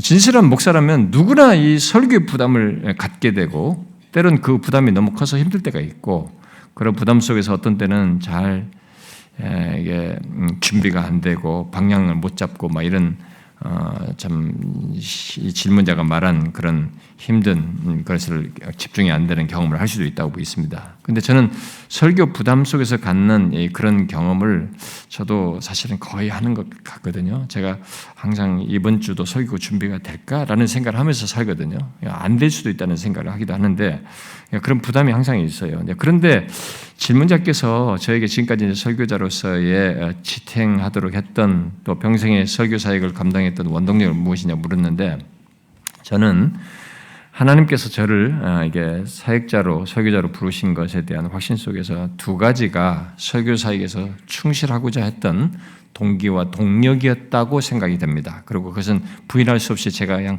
질문 나오자마자 제게 자연스럽게 나오게 되는 것인데 하나는요. 하나님께서 저에게 맡겨주신 영혼들, 곧 보내주신 영혼들이 예배 속에서 저의 불성실함으로 저의 준비 부족, 게으름으로 하나님의 은혜의 역사를 경험하지 못하고 가는 것, 곧 은혜 받지 못하고 가는 일이 있어서는 안 된다는 사명감이에요. 저는 개척 때부터 등록 신방을 하다가 2시간 이상 거리에서 오는 사람을 제가 보면서 그 시간 거리를 마다하지 않고 주일, 수요일, 금요일 오는 것을 생각하면서 제가 단 한 번의 말씀도 불성실할 수가 없고 해서도 안 된다는 생각을 했어요. 더 그랬습니다. 특히 그들뿐만 아니라 누구든지 예배에 와서 예배 속에서 경험해 마땅한 기대치가 있거든요. 신자가 예배에 오면 하나님을 대면하고 하나님을 만나는 자리고 하나님께서 자신의 말씀을 주시기 때문에 이 예배에 기본적인 기대치가 있어요. 하나님의 역사가 있습니다. 이 예배의 기대치가 저의 불성실함으로 무너지는 것을 저는 허용해서는 안 된다는 생각이 저한테 있었던 것 같습니다. 그래서 제가 우리 사역자들에도 항상 부탁을 하거든요. 당신이 설교를 맡았는데 당신이 설교한 것으로 해서 성도들이 예배 기대치가 다 무너졌을 때 그 책임이 얼마나 큰지 아는가. 다음에 오고 싶지 않다. 이런 마음이 든다고 생각해보자 이거야. 그걸 무너뜨리는 설교를 하면 안 된다. 예배에서 굉장히 비중이 있는 자리잖아요. 그게 설교가. 찬송을 은혜 받아서 오기도 하지만은 대부분의 시간이 앉아서 몇십 분을 듣는 겁니다. 설교가 굉장히 큰 비중이죠. 그렇기 때문에 그 예배된 기대치가 무너지면 안 되는 것이죠. 그걸 생각해서 충실하게 준비하지 않을 수가 없었고 저는 그것이 하나의 지금까지 이 설교 준비하는 데서 이게 인내하면서 잘 할 수 있었던 하나의 원동력이었고요. 또 다른 하나는 제가 얼마 후에 주님 앞에 설 것이라는 생각 때문입니다. 저는 잠시 후에 제가 어떻게 사역을 감당했는지 주 앞에서 계산할 것이고 하나님께서 거기에 대해서 저에게 판단하실 거라고 생각합니다. 그것을 생각할 때 말씀 준비하는 것을 게을리하기가 되게 어려워요. 그러나 우리 모두가 경험하듯이 어느 때는 좀 쉽게 하고 싶은 유혹을 받습니다. 사랑하는 아이 키우면서 또 자라나는 애들 토들러들 그리고 그다음에 좀 초등학생 이런 되는 애들 사랑하는 자녀들을 또 아내 또 가족들이 원하잖아요. 같이 시간을 보내자고 공휴일이나 뭐 연휴 때 이런 때 같이 보내고 싶어하고 또 이런저런 즐거움의 유혹도 있잖아요. 게다가 특히 몸이 아플 때도 있잖아요. 그럴 때는 그 주간을 쉽게 설교를 준비해서 그냥 어쩔 수 없다라고 생각하면서 쉽게 준비할 수도 있죠. 그런 유혹이 오지 않습니까? 저는 지금까지 제 몸이 허락하는 한 이런 유혹들에 넘어가지 않으려고 애를 썼습니다. 제 아내가 어느 날에는 저의 건강을 걱정해서도 그러기도 할 때도 있었고 또 어떤 때는 좀 함께 있고 싶어서도 제가 저녁 먹고 이게 서재 가는 것을 가끔 이제 오늘은 안 가면 안 되냐 이렇게 말할 때가 가끔 있었는데 저도 쉬고 싶죠. 어떤 때는 몸도 힘드니까 그냥 이제 안 가고 집에 쉬고 싶은 그런 유혹이 있었지만 저는 지금까지 그 아내의 그런 말에 한 번도 제가 응답을 안 했습니다. 좀 힘들어도 문을 열고 이렇게 나갔습니다. 나가서 결국 서재로 갔어요. 한 번 넘어지면은 또 넘어질 것 같아가지고 안 넘어요. 지금까지 하여튼 몇십 년 동안에 그렇게 제가 해왔는데 제가 그 동력은 가보면 지금 말한 두 가지예요. 그 두 가지가 저에게는 부인할 수 없어요. 그게 너무 큽니다. 저는 이 두 가지는 모든 목회자에게 다 작용될 수 있는 사실 아닌가요? 그런 것 가지고 설교에 대한 부담을 갖고 준비를 하는 것은 나는 모든 목회자가 가져야 될 것이 아닌가 하는 생각을 합니다. 네. 아유 그런 말씀하시면 우리 목사님들 많이 불리해줘요, 목사님. 사모님들이 당신 뭐해? 뭐 이럴 수도 있잖아요. 다릅니다. 우린 다 로이 존스도 아니고 박순영도 아니고 우리는 그저 김영철일 뿐입니다. 아이고. 교회 개척 두 번째 질문을 해야 될 것 같아요, 목사님. 교회 개척을 앞두고 무인징역의 광야에 서 있는 느낌입니다. 그래서 개척을 준비하면서 함께 할 사람을 모아 시작하는 방법에 대해 어떻게 생각하시는지요? 혹시 이것이 하나님을 의지하지 않는 인위적인 방법인지요? 목사님께서는 교회 개척 준비를 어떻게 하셨는지 알고 싶습니다. 어떻게 시작하게 되셨는지요? 제가 유학 마치고 한국에 왔을 때까지도 저는 개척은 안 한다라는 생각을 항상 하고 살았었는데, 호주에 있을 때 서울의 한 교회가 저를 청빙하는 바람에 그것을 가지고 기도하다가 하나님께서 저에게 대한 개척의 마음을 주셨어요. 그래서 그 마음 하나로 이제 시작하게 됐는데, 그러다 보니까 뭐 사전 연구나 준비 같은 것이 제가 그렇게 크게 하지를 못했습니다. 다 어디 있을 때도 없고 제 아내는 친정에 보내고 혼자 제가 여기 서울에 있으면서 이렇게 뭐 그냥 그 하나만 가지고 하게 됐는데, 제 개인적인 이야기를 하면은 이제 시간이 많이 뺏기기 때문에 여기서 제가 한두 가지만 제가 말을 하겠습니다. 일단 개척하고자 하는 확신이 있어야 된다고 봐요. 본인이 이게 막 그런 것도 없이 그냥 막 무조건 내가 목사니까 목사치게 이것도 아니고 저것도 아니니까 개척해야 된다 이렇게 정도는 생각하면 안 된다고 보고요. 그런 정도의 마음은 있어야 된다. 하나님께 개척에 대한 마음을 확고히 갖게 하는 것은 있어야 된다라고 생각하게 되고, 그 다음에 이제 개척할 사람을 혹시 이제 구하되, 여러분들에게 제가 한 가지는 당부하고 싶습니다. 절대 개척 처음 시작할 때 멤버를 가족, 친척, 친구들, 뭐 개척에 돕겠다고 하는 사람들, 이런 사람들 데리고 하지 마세요. 이 사람들 데리고 하는 건 여러분들이 그 다음부터 이 교회는 뻔한 교회가 됩니다. 개척은 그렇게 시작하는 게 아닙니다. 대부분 사람들이 급하니까 형편이 어려우니까 막 가족들 다 불러다가 하는데, 저는 처음 개척할 때 우리 가족 못 오게 했어요. 우리 어머니는 내가 모셔야 했기 때문에 어쩔 수 없이 한 것이고, 우리 가족은 개척할 때 안 오게 했습니다. 그러면 이 가족이 처음에 교회 구성원의 분위기를 만들려면 그 다음 사람, 새로운 사람들이 이 사람이 만든 분위기에 따르면서 이질감 느끼고 적응 못하고 불편해하고 다르게 안 됩니다. 그러니까 정말 여러분들이 교회 개척 속에서 하나님의 생명의 역사를 보고 싶으면은 여러분들이 캠퍼스를 가든 어디 가든 한 사람을 찾아서 만나서 그 사람을 말씀을 양육해서 여러분을 통해서 이 사람이 변화되는 걸 경험해야 이 사람이 그 변화를 가지고 누구를 말하고 싶고 누구를 데려오고 싶고 이렇게 해서 조금 더디더라도 이 생명의 역사라고 하는 것이 이렇게 전파가 되고 연결이 되는 것 속에서 해야 이 교회가 진짜 뭐 개척하면서 놀라운 역사를 경험할 수 있습니다. 진짜 하나님이 하시는구나. 이런 생명력을 경험할 수 있어요. 교회 개척에서 가장 중요한 게 저는 생명력이라고 봐요. 하나님이 하신다라는 거. 사람을 변화시키는구나. 역사하시는구나. 이걸 봐야 그 다음에 기대치가 이제 또 계속 생기면서 더 할 수 있거든요. 그리고 하나님이 그렇게 하시고요. 그러니까 저는 그 순서를 좀 하면 좋겠다. 역사, 그 다음에 거기에 후발적으로 필요한 것은 그런 것 속에서 이제 하나씩 하면 되는데 거기에 하나님의 도움을 손길도 저는 있다고 봐요. 그러니까 이런 방법을 좀 취하시는 게 어떨까. 마지막으로입니다. 마지막. 그 외에도 뭐 권증, 교리 교육, 또 교회 교육, 또 전도 다양한 질문들을 많이 하셨는데요. 아쉽지만 이거를 다 다룰 수가 없었습니다. 시간 관계상. 자, 그렇다면 목사님, 지금까지 쭉 우리가 어떤 실제적이면서 또 교회 역사나 교리를 뒷받침해야 될 여러 사안들 관련돼 있지 않았습니까? 이런 것들이. 근데 이 모든 것을 위해 참교추는 실제적인 대안을 제공하고 있다고 보시는지요? 제가 이게 심각하게 물어서 좀 죄송합니다. 저는 그렇다고 생각을 해요. 근데 질문하는 겁니다. 있는지요? 또 참교추는 이런 현실에서 참된 교회를 추구하는 목회자들을 어떻게 교육하고 있는지요? 우리 참교추잖아요. 어디까지나 참된 교회를 추구하는 그런 우리들의 결핍된 가운데서 서로 함께 하려고 하는데 저는 이 단순히 어떤 책을 공부하는 모임은 아니잖아요.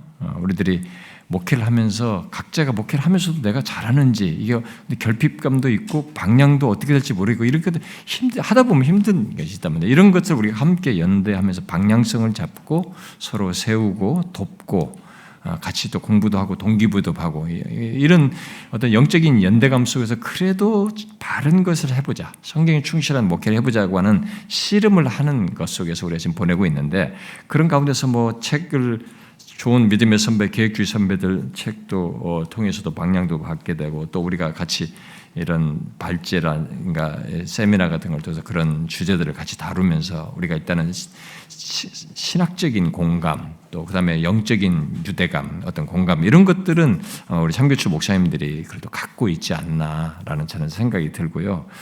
그래서 아직도 우리들이 뭐 결핍된 게 많지만 저는 참교추 목사님들이 저한테 뭐 개별적으로 그런 얘기를 하셔요. 자기들이 이런 것에 좀 도움을 얻는다라고 하는 그런 것이 있고, 아직도 온 지 얼마 안 되신 분들은 아직 파악이 안 돼가지고 도움을 못 얻는 경우도 있습니다. 근데 우리가 정기 모임이나 또 뭐 세미나, 사모들 모임, 컨퍼런스 이런 것을 통해서도 우리가 지속적으로 유익을 얻는 우리 멤버들의 얘기가 계속되고 있어서 저는 좀 어떤 것이 있다고 봐요. 그래도 긍정적으로요. 그래서 여러분들이 사역을 하면서 그래도 같이 좀 묶여서 이렇게 좀 동기부여도 받고 힘을 얻으면서 그래도 믿음의 좋은 선배들의 뒤를 따라서 목회를 하고 싶으면은 여러분들이 조인을 하셔도 됩니다. 그리고 제가 이런 걸 잘하고 싶은 참교추를 하면서 하는 바라는 것 중에 하나는 그겁니다. 제가 처음 우리가 출발할 때부터 그랬고 시작할 때부터요. 저는 한국 교회 안에 좋은 교회 좀 소개시켜 주세요. 이런 얘기를 제가 지방에 갈 때마다 많이 들기도 했지만, 어떤 사람들이 교회를 찾아서 너무 멀리 다니고 막 이러신 분들도 제가 많이 보고 이런 것들을 경험하기도 했고, 심지어 우리 교회는 옛날에 저기 전라도 섬에서 한 1년 6개월 여기 온 사람도 있었어요.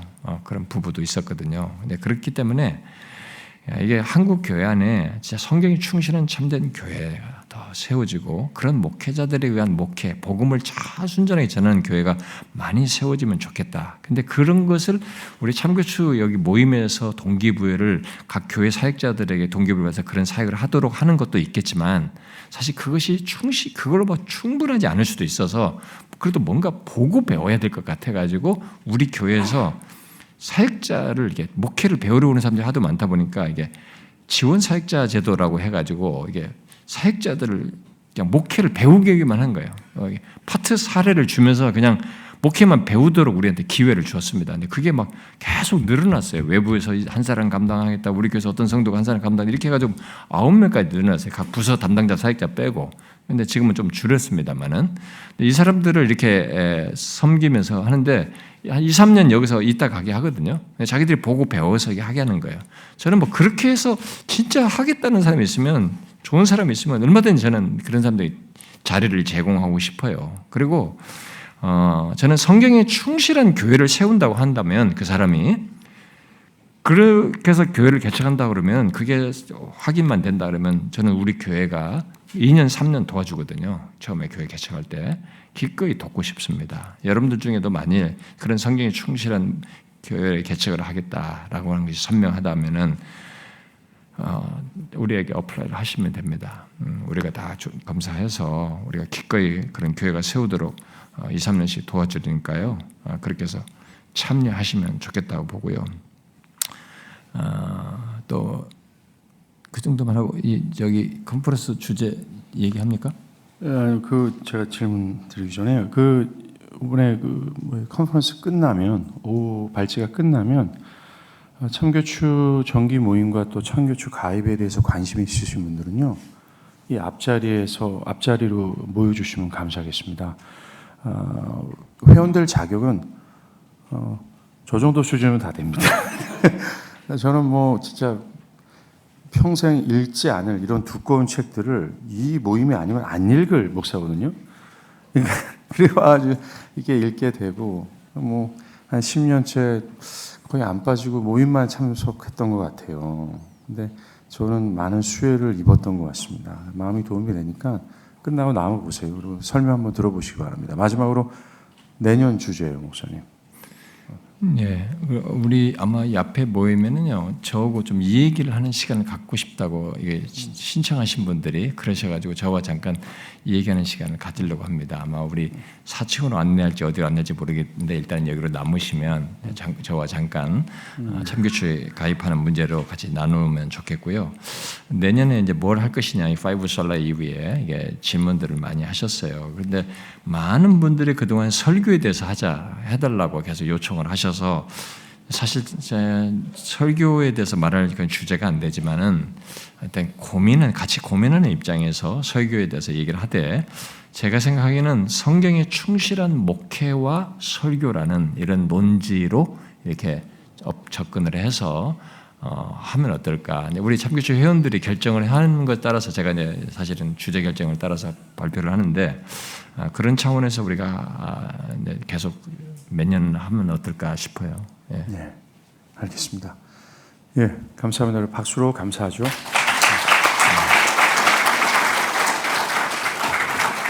네, 우리 간사님 광고하겠습니다.